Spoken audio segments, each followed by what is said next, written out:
want to show another issue, and that is with regard to Archbishop Thuc. I don't know if this is going to come out okay. We'll see. There's been a lot of things said against Archbishop Thuc. I have the original copy of Archbishop Thuc's handwritten form for the consecration of Bishop Carmona. Nos Petrus Martinus nodem Thuc Archiepiscopus tutelaris Bullia Regiae notum facimus omnibus die. It was September 17th of October, the year 1981. Nos cantu lice. We ordained the Lord Moses Carmona Rivera to the episcopal dignity of the Roman Catholic Church, or the Catholic Church, with all the, according to all the laws pertaining to this dignity, and given on this 18th day of the month of October, the year 1981, and he signs his name, and he has, the eyewitnesses were Dr. Hiller and Dr. Heller. I also have a copy of his declaration, and in this declaration, I have the handwritten copy. I forgot to bring it, but in this handwritten copy, you can lower it down a bit. Archbishop Thuc writes in Latin about what is the aspect of the Catholic Church in our eyes these days. His Latin is perfectly written, grammatically correct, and he outlines why he's taken the position he's taken. And he also has on the back side of this the references by which he made this declaration. And he lists all the different churches' teachings with regard to that. This was handwritten by Archbishop Thuc himself on his own. Here's a letter that he's written to Bishop Carmona. Once again, correct Latin, thanking him for his best wishes for a new year, and shows his appreciation. But the interesting thing is that there are people who would try to say, well, Archbishop Thuc wasn't in his right mind. He was crazy. He didn't know what he was doing. This is the other side I wanted to show you before. You can lower that down a bit, please. These are the references that Archbishop Thuc on his own. This is in 1982, after he consecrated Bishop Gerard de Laurier, Bishop Carmona, Bishop Zamora. These are his own references from Quo Primum, the Council of Trent, Arabile Eucharistiae, Missale Romanum, Auctorum Dei, the decree to the Jacobites, Quanto Cura, Unam Sanctam, the Code of Canon Law, Cum ex Apostolatus Officio, and the Pontificale Romanum on the election of a bishop, the form of the oath, and the examination. Archbishop Thuc did these consecrations of Bishop Carmona, Zamora, and Gerard de Laurier. These men had right in front of them the Pontificale. But the interesting thing about Archbishop Thuc is this. Well after the consecrations, people could visit with him, speak to him, ask him questions. I know of one seminarian who served Archbishop Thuc's Mass in 1983, 1984. He offered Mass publicly. He prayed to the divine office with the seminarians. The seminarians, wanting to get out of eating the seminary food, would love to be invited by Archbishop Thuc to go out to dinner at a Chinese restaurant, a Vietnamese restaurant. People saw him, spoke with him, conversed with him. He wasn't crazy. But, the accusations against Archbishop Thuc are very, very unfortunate because of the fact that they're based on speculation that he made mistakes in some of the people that he consecrated. What's also interesting, too, Archbishop Thuc here is ordaining this priest. His name is Father Schaefer. He now works at the Society of St. Pius X in Europe. The Society of St. Pius X recognizes Father Schaefer's ordination. What's interesting, too, is that there have been people who have sworn under oath. Hope this comes out okay. It's kind of going to be glossy. You can lower it down a little bit. This is from Father Sanborn with this article, with God, from God as their witness. Dr. Hiller and Dr. Heller, these were two German eyewitnesses of both consecrations. They knew Archbishop Thuc intimately, having seen him regularly when the Archbishop resided in Munich for a number of months. They have both testified under oath, one in writing, the other orally, with God as their witness, that Archbishop Thuc was in the full command of his faculties when he performed the above-mentioned consecrations. These laymen were well educated, intelligent, alert. There is absolutely no reason to doubt their veracity or their ability to judge Archbishop's state of mind. Father Noel Barbara went to see Archbishop Thuc in the spring of 1981 and again in January 1982.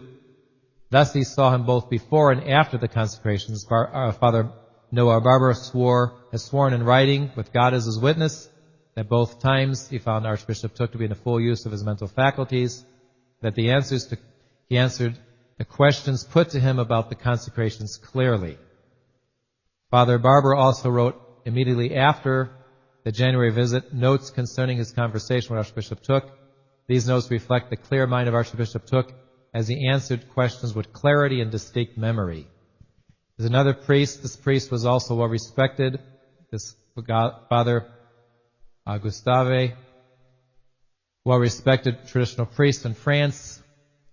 He went to see Archbishop Thuc in March of 1982. This is once again after the consecration of Bishop Carmona and Bishop Gerard de Laurier. He has given sworn testimony, with God as his witness, that he found Archbishop Thuc to be in his right mind, that he responded to his questions with swiftness and clarity. Bishop Gerard de Laurier, personally interviewed by Father Joseph Collins. Bishop Gerard de Laurier, who himself had been consecrated in May 1981 by Archbishop Thuc, attested to the fact that Archbishop was in his right mind. He said the rite of consecration is followed integrally by Archbishop Thuc, and that he, Thuc, was of sound mind throughout the ceremony. Bishop Gerard de Laurier is a well-known Dominican theologian who taught in the Lateran University in Rome.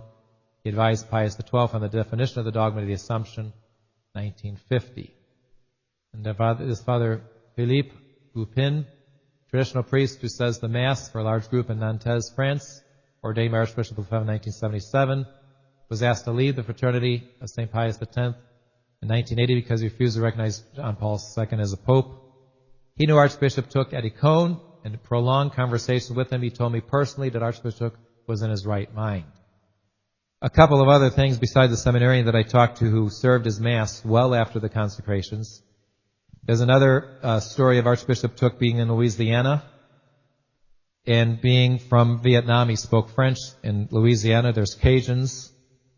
Archbishop Thuc was speaking in French to these Cajuns down there. He was speaking in Vietnamese to a Vietnamese priest. And he also, because he resided in Italy, knew Italian, and Italian and Spanish are close enough where he was speaking to these Mexican people in Italian, and they understood him, and because Italian and Spanish are so close. And this is a man that they say is insane and out of his mind and doesn't know what he's doing. That's ridiculous. And the other thing too, when Father Fui at the time met Archbishop Thuc, he said, I remember meeting you or seeing you at the Eucharistic Congress in New Zealand, in Auckland. And Archbishop Thuc said, yes, but it was not in Auckland, it was in Wellington. We're talking about something that happened, I believe, in the 1930s. But the interesting thing is that you have on one hand these people swearing under oath with God as their witness that Archbishop Thuc was in his right mind. You have Bishop Carmona, a renowned traditionalist priest from Mexico, well known by many, following carefully in the ceremonies that he followed exactly what was in the book. And for anyone to say, well, I don't know about this, things get exaggerated. And I like to draw to your attention to one thing that is especially exaggerated, and that is the status of CMRI. I came to Coeur d'Alene, Idaho, 1973. I was going on, I think I was 14, going on 15. When I came to Coeur d'Alene, Idaho, I was coming to what I believe to be the Catholic Church. There was a priest by the name of Father Clement Kubish. Father Clement Kubish was from the Archdiocese of Omaha, a priest ordained well before Vatican II. Most of the time I went to Mass and confession to Father Kubish. Father Kubish was the one who was recognizing the status of the Fatima Crusade, as it was called. Father Clement Kubish recognized Bishop Schuchart at the time as being a legitimate bishop. So that there's no confusion, when we don't have anything to hide, it's all been spelled out many a time. The man who ordained Schuchart a priest and consecrated him a bishop was a man by the name of Daniel Q. Brown. Daniel Q. Brown was a layman who was disturbed by what happened with Vatican II.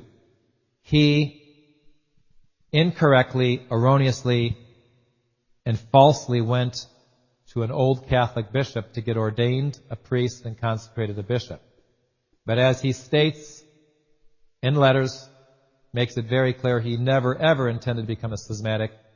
He just knew of nowhere else to go for a valid Mass and sacraments, and thus he went to the old Catholic Church in Chicago.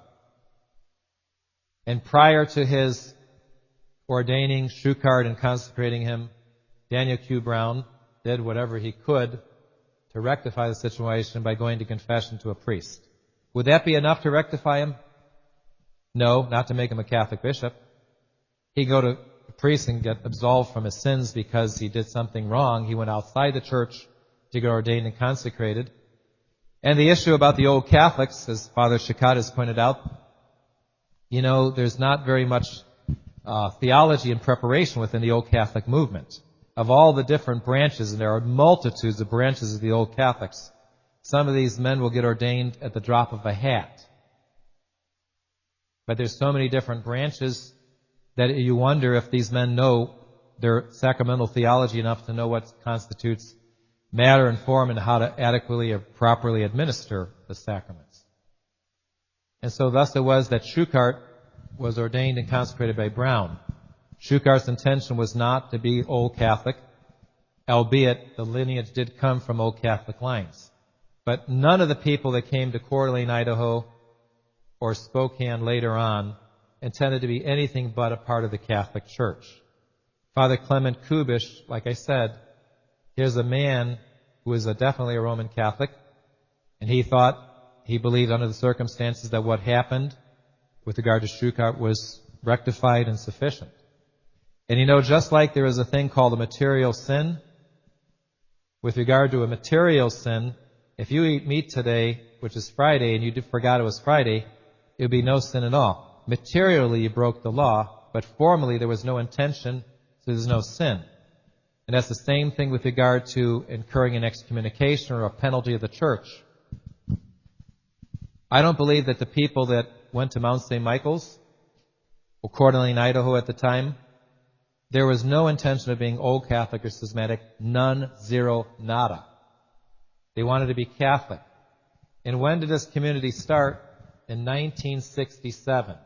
That was before there was an Archbishop Lefebvre, an Archbishop Thuc functioning or getting things going. That was early on. Early on.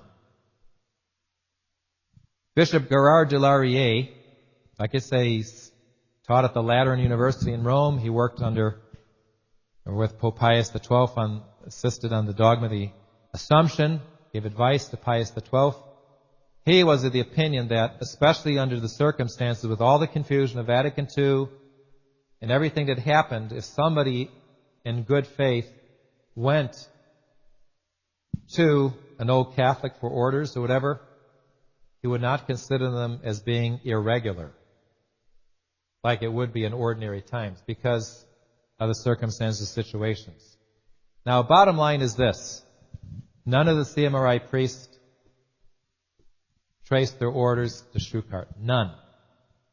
There were 3 priests who were ordained by Schuchart. Bishop George Musey conditionally ordained them. So there's no doubt in anybody's mind, conditionally ordained them. All the CMRI priests traced their priesthood back through Archbishop Thuc, whether it be through Bishop McKenna or Bishop Carmona or Bishop Musey. For myself, I was ordained by Bishop Musey. I was consecrated by Bishop Carmona. Never, ever in my life did I ever intend to be anything but Roman Catholic, period. And so, you know, when they exaggerate, oh, there's old Catholics up there at Mount St. Michael's and this and that, it puts a whole different light when some people say they have evidence to show Archbishop Thuc did this and he did that and who he's involved with. I'd like to also give you another interesting situation. There was a man by the name of Gerard Roux. I should write this down better. Gerard Roux was a man claiming that he was ordained by Archbishop Thuc and consecrated the bishop in Italy. And he had documents supposedly to prove that. These documents were a photocopy of a photocopy of a photocopy. And you have, you know, Archbishop Thuc's letterhead in real bold dark, and then some lighting typed up that's even darker, and then his signature is lighter. How come all this isn't the same? It looks like this was cut and paste and photocopied. Problem for Gerard Roux is this. The date he gave that he was ordained and consecrated, Archbishop Thuc wasn't even in Italy at the time.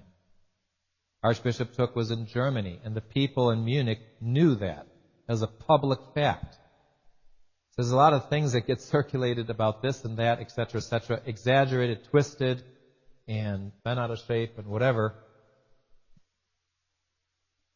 You'd have to say this about the situation of the church. We definitely live in difficult times. I don't think there's any group, there isn't any priest or bishop or anyone out there who hasn't made their share of mistakes during the confusion after Vatican II. But bottom line is we all wanted to be Catholic.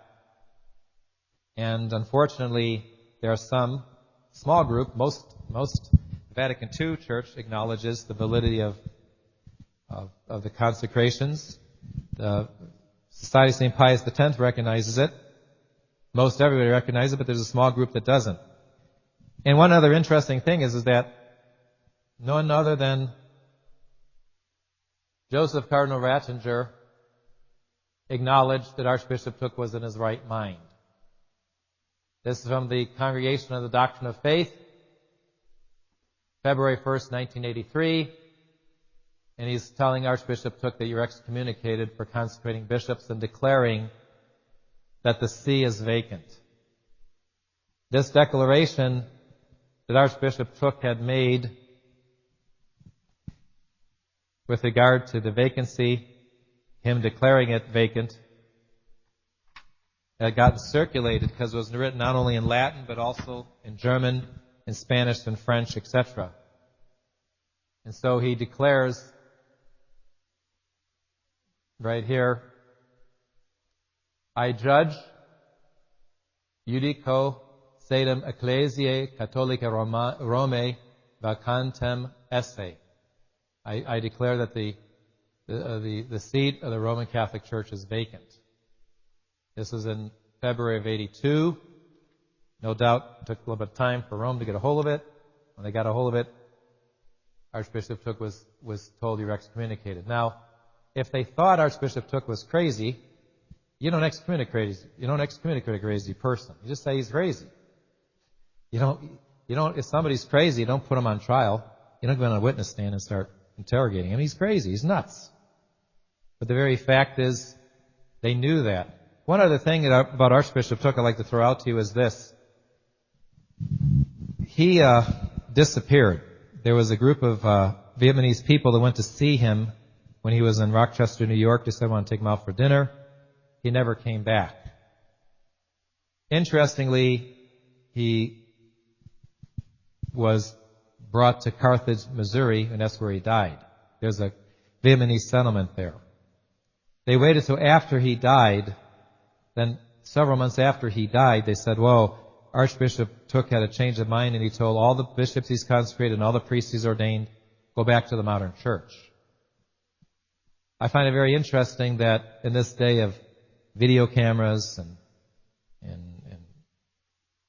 audio, tape recorders, and et cetera, you couldn't find something where they can actually show him saying this.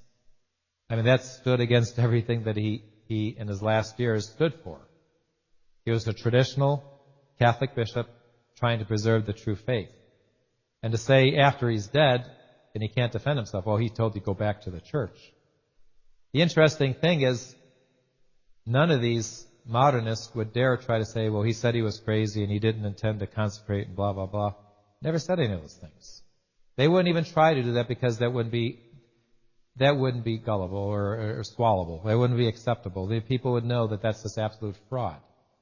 Because the people that were there for the consecrations or the ordinations, they knew he was completely there and knew exactly what he was doing. I recently had photographs, colored photographs, of Archbishop Thuc at a ceremony. And as I looked at the ceremony, Archbishop Thuc is following exactly the rubrics. The pictures that I have, exactly the rubrics. He knows what he's doing, and we know offering Mass is one thing. But when you get into consecrating a bishop, the ceremonies and the complexities and the exactitude of what has to be done, he's reading the Latin, he's following it, he's reciting it. Like I say, people knew him and could speak with him regularly well after the consecration, said he certainly wasn't out of his mind or crazy or whatever else. So I wanted to share that with you because sometimes you run across people, a small fringe group of people that say, no, Archbishop Thuc wasn't all there and your priests are not valid, and et cetera, et cetera.